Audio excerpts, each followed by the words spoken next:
Good morning বন্ধুরা, সবাই কেমন আছো? আশা করছি সবাই সুস্থ আছো, ভালো আছো। আমার নতুন ব্লগে তোমাদেরকে জানাই অনেক অনেক স্বাগত আর অনেক অনেক ভালোবাসা। এখন বাজে সকাল 8টা, এখন থেকেই ব্লগটা শুরু করছি তোমাদেরকে সাথে নিয়ে। আশা করছি আজকের ব্লগটা তোমাদের ভালো লাগবে।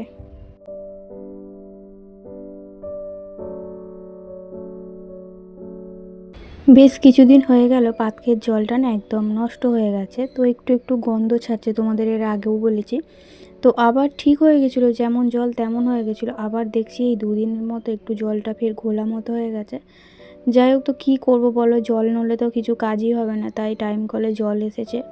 তো ভাবছি চান করার জলগুলো সব টাইম কল থেকে তুলে নেব, সব মানে যা খালি আছে সব ভরে নেব। তো আমার মেয়ের সব চান করার জল তুলে নেব, আর আমার হাজব্যান্ড তো পাতকর জলেই চান করে নেয়, ওর ওসব কোনো ব্যাপার নেই। তো তাই জন্য আমার আর মেয়ের জন্য এই গামলি বসিয়ে রেখেছি, একটা বালতি ভরে রেখেছি, আর এই গামলিটা ভরলেই হয়ে যাবে। টাইম কলের জল অনেকক্ষণ দেয় জানো তো, আগে যেমন 8টা থেকে মানে 8টা 15 পর্যন্ত দিত, এখন কিন্তু 8:45 পর্যন্ত দেয়, অনেকক্ষণ জল দেয়। কিন্তু আমার অত জল লাগে না, যেটুকুটা প্রয়োজন হয় সেটুকুটাই মানে তুলে ভরে নিই, তারপরে বন্ধ করে দিই। আর পাতকের জলে এমনি বাসনপত্র সব ধোয়া যায়, হালকা একটু গন্ধ এসেছে জলটা, মাঝে মাঝে এরকম হতো আগে, তাই জন্য পাতকের জলটা পুরো করেছিলাম, মানে তুলে নিয়ে আবার নতুন জল আর করেছিলাম। কিন্তু তাও দেখছি আসলে কী বলতো, বর্ষাকালে জলটা না আমার খুব ভালো থাকে। তো আকাশের জল পড়ে তো মাঝে সাঝেই, তখন পাতকের জলটা খুব ভালো হয়। আর এখন তো আকাশের বৃষ্টি, তো পাতকের মানে বৃষ্টি তো নেই, আকাশের বৃষ্টি বলছি, বৃষ্টি তো এখন হয় না, তাই পাতকের জলটা এরকম মাঝে মাঝে গন্ডগোল হয়। যখন বৃষ্টি হয় পাতকের জল একদম পুরো পরিষ্কার হয়ে যায়, আবার যখন বৃষ্টি না হয় তখনই এরকম হয়ে যায়। আসলে কি বলতো, আমরা তো ওপরে কয়েকটা নতুন বেল লাগিয়েছিলাম, নিচের দিকে একদম লাগানোই হয়নি। তো একবারে অতগুলো টাকা বের করতেও পারিনি, তাই আর কি ওপরটা লাগিয়েছিলাম, নিচেটা লাগানো হয়নি।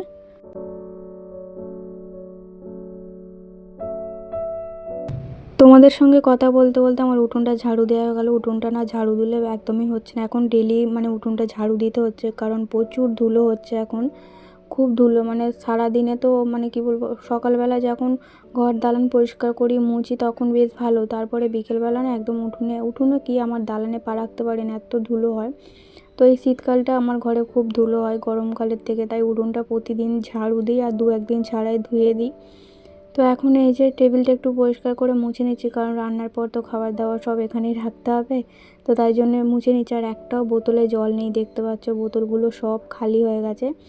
তো সব ভরতে হবে, কি বলতো, আমার বোতল ভরতে না একদম ভালো লাগে না দাঁড়িয়ে দাঁড়িয়ে। আর আমি তো আগে যেরকম একটা ছোট ইট, মানে 6টা না 4টে ইট দিয়ে তার উপরে বোতলের ডাম মানে জলের ডামটা রেখেছিলাম, কিন্তু এখন তো চৌকির ওপর রেখেছি, অনেকটা উঁচু হয়ে গেছে। তো বোতলে যতক্ষণ মানে জল না ভর্তি হচ্ছে ততক্ষণ আমাকে বোতলটা ধরেই থাকতে হয়। তো এই জন্য জল মানে ভরতে ইচ্ছা করে না, তাও ভরি। তো সংসারের কাজ তো ইচ্ছা করে না বললে চলবে না, করতে হবে। আর দেখো না, এই যে টেবিলটা দেখতে পাচ্ছ, টেবিলের পাশ সব মানে এগুলো ক্লিপ যেমন একটা আটকানো থাকে না, সেই ক্লিপগুলো সব খুলে গেছে। তো আবার আমি এই টেবিলটা উল্টে সবগুলো লাগিয়ে দিলাম, নইলে কী হচ্ছিলো তো, টেবিলটা খুব নড়ছিল, খেতে বসলে এত টেবিলটা নড়ছিল যে মনে হচ্ছিলো যে খাবার সব উল্টে যাবে, তাই আগে টেবিলটা ঠিক করে নিলাম। প্রথমে মনেই ছিল না, সব দেখতে পেলে মুছে নিয়েছিলাম, তো আবার যখন মনে এলো তখন আবার করলাম। মেয়েকে ডাকলে একটু ভালো হতো, একা টেবিলটা উল্টাতে গোছাতে খুব অসুবিধা হয়, বড় টেবিল যেহেতু। তো একাই করে নিলাম, মেয়ে কখন ঘুম থেকে উঠবে ততক্ষণ আমি বসে থাকবো।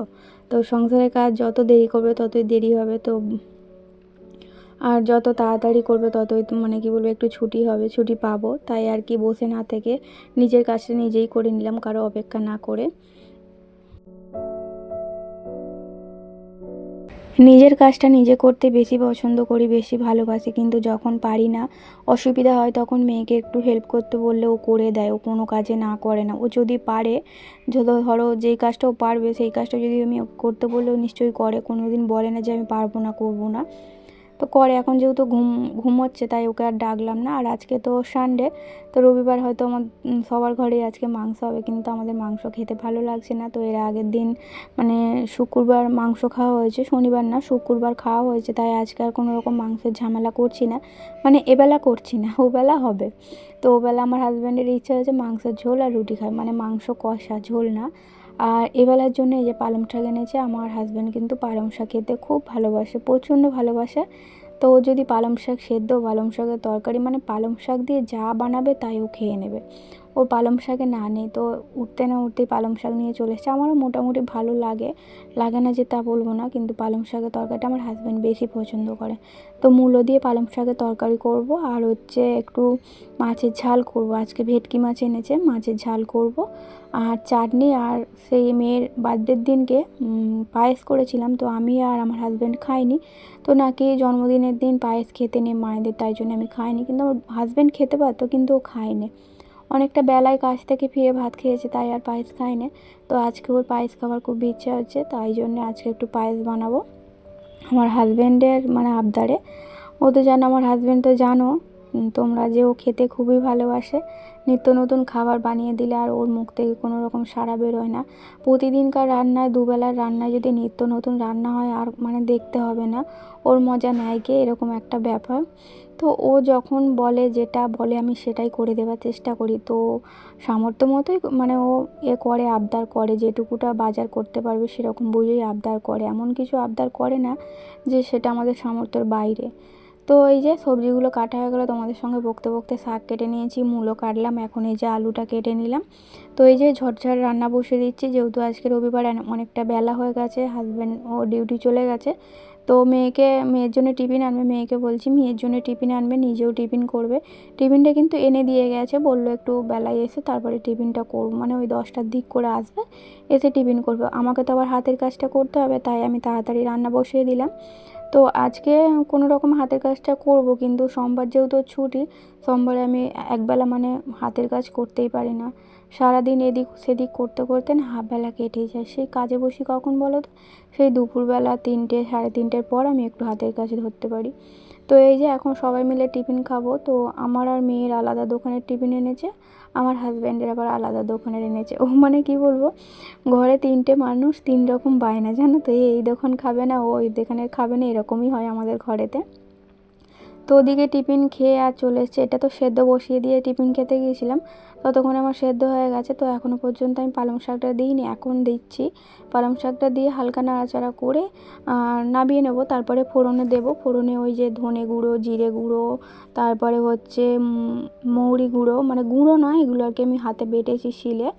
তো ভাজা নয়, এমনি কাঁচা মৌরি, ধনে, এগুলো সব হাতে বেটেছি, বেটে আর এর মধ্যে ফোড়ন দেব, 5 ফোড়ন, তেজপাতা দিয়ে ফোড়ন দেব। তো এই যে দেখতে পাচ্ছ তোমরা, ওই 5 ফোড়ন দিয়ে দিলাম, তেজপাতা দিয়ে দিলাম, এর মধ্যে যে মশলাটা আমি করে রেখেছি হাতে, সেই মশলাটা দেব, দিয়ে আর এই যে ফোড়ন দিয়ে দেবো। তো আমি কিন্তু পালং শাক এইভাবেই করি, আমার মায়ের দেখে আর কি শিখেছি। তো এই ধনে বাটনা দিয়ে মানে যে কোনো রান্না করলেন, যে কোনো বলতে পালং শাক বলো, তারপরে হচ্ছে ফুলকপির তরকারি, ঝোল, এগুলো না খেতে বেশ টেস্টি হয়। তো আমার হাজব্যান্ড বলে ভালোই হয়, কিন্তু আমার যেন মুখে লাগে না। মায়ের হাতের রান্নাটাই বেশ ভালো লাগে। আমার মায়ের কাছে গেলে আমি কিন্তু অনেকটা করেই ভাত খাই, মানে কি বলবো, তৃপ্তি করে ভাতটা খেতে পারি, কিন্তু ঘরে আমি অতটা খেতে পারি না।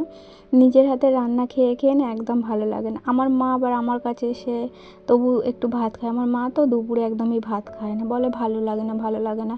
কিন্তু আমার কাছে এলে আমার মা খায়, কারণ দেখো সবারই একটা স্বাদ বদল বলে জিনিস আছে, জানো তো। তো আমার মা নিজে হাতে সারা জীবন রান্না করে আসছে, তো ওর খেতে ভালো লাগে না। যখন আমি রান্না করি তো আমার মা কিন্তু খায়।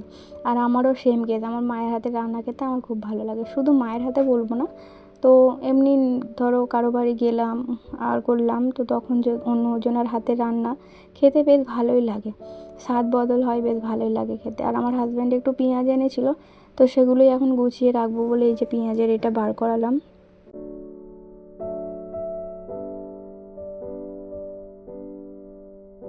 আগের সপ্তাহে যে পেঁয়াজগুলো এনেছিল একদম ভালো না, জানো তো। তো কতটা পেঁয়াজ এনেছিল জানি না, তো 4 ভাগের 1 ভাগ পেঁয়াজ কিন্তু আমাকে ফেলে দিতে হয়েছে। সব দেখছি ভেতরে পচা, বাইরেটা ভালো, ভেতরটা পচা। জানি না কেন পেঁয়াজগুলো এরকম হয়েছিল, বেশিরভাগ পেঁয়াজটাই নষ্ট হয়ে গেছে, ফেলে দিয়েছি। তো এইবারে দেখছি বেশ ভালো পেঁয়াজ এনেছে, বড় বড় পেঁয়াজ এনেছে। তো ওদিকে সমস্তটা গুছিয়ে আর এখন এই যে শ্যাম্পু করেছি, আজকে যেহেতু রবিবার, তো একটু শ্যাম্পু করে নিয়েছি, কালকে হেনা করব বলে আরও আর কি শ্যাম্পুটা করেছি। আর এত পরিমাণে চুল উঠছে বন্ধুরা, কি বলবো, চুল যেন আঁচড়াতে ইচ্ছা করছে না, আর মনে হচ্ছে চুলটা আমি কেটে ছোট করে ফেলি, একদম ভালো লাগছে না। তো আমার হাজব্যান্ডকে আমি সব সময় বলছি যে কেন এত চুল উঠছে বলো তো, আমার কী করলে ভালো হবে জানি না। বন্ধুরা তোমরা যদি জানো একটু আমাকে বলো যে কী করলে আমার চুল ওঠাটা বন্ধ হবে। পুরো যেন টাক পড়ে গেছে জানো তো, এত চুল ছিল আমার। তো এই নতুন বাড়িতে আসার পর থেকে কিন্তু আমার অনবরত চুল উঠেই যাচ্ছে, একদম বন্ধ হচ্ছে না। তো আমি আগে যেখানে থাকতাম না সেখানে কিন্তু আমার একদম চুল উঠতো না, আমার চুলের গোছ ছিল, চুল লম্বা ছিল, কিন্তু এখন চুল লম্বা আছে কিন্তু চুলের গোছ নেই। তো ওদিকে চুলটা ভালো করে মুছে নিয়ে টাওয়ালটা শুকনো দিয়ে আর এখন এই যে একটু ক্রিম মেখে নিচ্ছি, ভালোই ঠান্ডা পড়ে গেছে, গা হাত পা কীরকম টান টান ধরছে, তাই একটু ক্রিম মেখে নিলাম। আর আমার মেয়েকেও শ্যাম্পু দিয়ে দিয়েছি, ও একটু ক্রিম মাখছে, দেখো আয়নার সামনে দাঁড়িয়ে। ওকে বলছি তুই এতক্ষণ ধরে সাজছিস, তোর হয় না, আমাকে একটু জায়গা দে। তো ও বলছে আমি কোথায় সাজছি, আমিও তো ক্রিম মাখছি। তো ওর চুল আঁচড়ানো হয়ে গেছে, নিজে নিজেই করে নিয়েছে। এখন আমি এই ক্রিম মেখে একটু সিঁদুর পরে নিলাম, এখন একটু হাতের কাজে বসবো, তারপরে হাজব্যান্ড এলে ওকে খেতে দেবো, আমি খাবো। আমাদের মানে আমার হাজব্যান্ড আসবে তো সেই 3টে 2:30 আমাদের আমাদের করছি দেখো। তো এখন এই যে সন্ধেবেলা জামা কাপড় কয়েকটা গুছিয়ে নিলাম, সন্ধেবেলা কয়েকটা কাজ ছিল সেগুলো গুছিয়ে নিলাম। সন্ধেবেলাও আমার অনেক কাজ থাকে কিন্তু তোমাদের সঙ্গে সেইভাবে শেয়ার করা হয় না। তো আমি তো সকালের দিকটাই তোমাদের সঙ্গে শেয়ার করি, দুপুরে মানে দুপুরের পর কী করি সেটা তোমাদের সঙ্গে শেয়ার করা হয় না। তো মাঝে সাঝে শেয়ার করি যে আমার সন্ধেটা কীভাবে কাটে, তো সকালটা কীভাবে কাটে। তোমরা তো আমার প্রতিদিনই দেখো আমাকে যে আমার সকালটা কীভাবে সময় কাটে। তো এখন সন্ধেবেলায় যে চা করে নিয়েছি, চা খাবো হাজব্যান্ড আর আমি। তো হাজব্যান্ড চলে এসছে। তো বন্ধুরা চলো আজকের ব্লগটা এই পর্যন্ত, দেখা হবে পরের ব্লগে, টাটা।